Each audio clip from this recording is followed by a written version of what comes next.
નમસ્કાર મિત્રો, આપણે 19 ઓગસ્ટના રોજ ભારત સરકાર દ્વારા જાહેરાત કરવામાં આવી છે કે આવનારા દિવસોમાં જે કપાસની ખરીદી છે એ હવે અમેરિકા પાસેથી પણ આપણે ખરીદવી પડશે.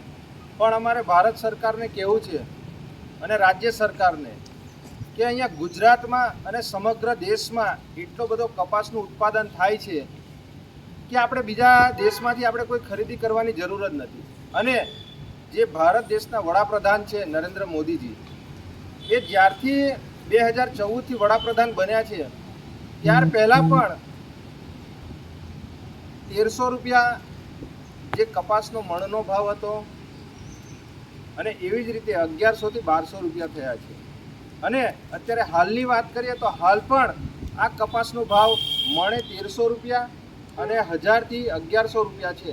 એની સામે આપણે જોવા જઈએ તો અત્યારે ટ્રેક્ટરનો ખર્ચો, મજૂરી એટલી બધી મોંઘી થઈ ગઈ છે અને સાથે સાથે જે બિયારણ છે એ પણ એટલું બધું મોંઘું થઈ ગયું છે. આજે મોંઘવારી એટલી દિવસે ને દિવસે વધતી જાય છે, પણ તેમ છતાં આ ભારતીય જનતા પાર્ટીની જે સરકાર છે એ સરકારને ખબર નહીં શું દેખાઈ રહ્યું છે અહીંયા ગાડી કે અમને કપાસ લેવાની જરૂર અમેરિકા જેવા દેશમાંથી પડી. અમને ક્યાંક ને ક્યાંક લાગી રહ્યું છે હવે અમેરિકાનું દબાણ છે આ ભારત સરકાર પર. એના લીધે એ આ જે કપાસ છે એ ત્યાંથી ખરીદી કરે છે, જ્યારે ગુજરાત અને સમગ્ર દેશનો કપાસ એ ઓક્ટોબરમાં નીકળશે. અને ત્યાર સુધીમાં જો અમેરિકાનો કપાસ અહીંયા ગાડી આવી જશે તો અમારા જે ખેડૂતો છે એ બિચારાઓ કપાસનું જે ઉત્પાદન કરી રહ્યા છે એ લોકોને યોગ્ય આવનારા દિવસોમાં ભાવ મળે નહીં. અને જો આ સરકાર જો આ નિયમ અને અમેરિકા પાસેથી જે ખરીદી કરવાનું છે જો એ બંધ નહીં કરે તો સમગ્ર ગુજરાત દ્વારા અને આખા દેશમાં આનો વિરોધ થશે. કેમ કે ભારત સરકાર દ્વારા જ જો અહીં આપણા દેશના જ જો ખેડૂતોને યોગ્ય વળતર નહીં મળતું હોય અને એ બહારથી આ કપાસની ખરીદી કરે તો અમારા ખેડૂત માટે આ ખૂબ જ એક દુઃખદ બાબત છે. અને જો આ નિર્ણય વહેલામાં વહેલી તકે એ પાછો લેવામાં આવે એવી અમારી આમ આદમી પાર્ટી સમગ્ર ગુજરાત અને નર્મદા જિલ્લા તરફથી આપ સૌને નમ્ર અપીલ છે. અને સાથે સાથે અમે એવું કહેવા માંગીએ છીએ કે અહીંયા ગાડી આખા નર્મદા જિલ્લામાં એપીએમસી નથી.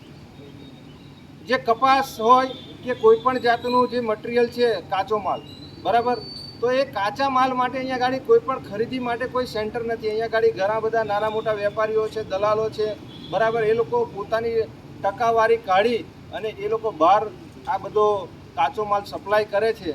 તો રાજ્ય સરકારને અને કેન્દ્ર સરકારને પણ કહેવા માંગે છે કે ભારતીય જનતા પાર્ટીની સરકાર તમારી જિલ્લામાં છે, રાજ્યમાં છે, કેન્દ્રમાં છે, તો જે પહેલાં ગુજરાતમાં જે પરિસ્થિતિ છે એનું પહેલાં સોલ્યુશન લાવો, એનું પહેલાં નિરાકરણ લાવો અને ખેડૂતોની ચિંતા કરો, ખેડૂતોને યોગ્ય વળતર આપો અને ત્યાર પછી બીજા દેશની ચિંતા કરી અને બીજા દેશનો માલ પછી અહીંયા ગાડી ગુજરાત અને દેશમાં લાવો.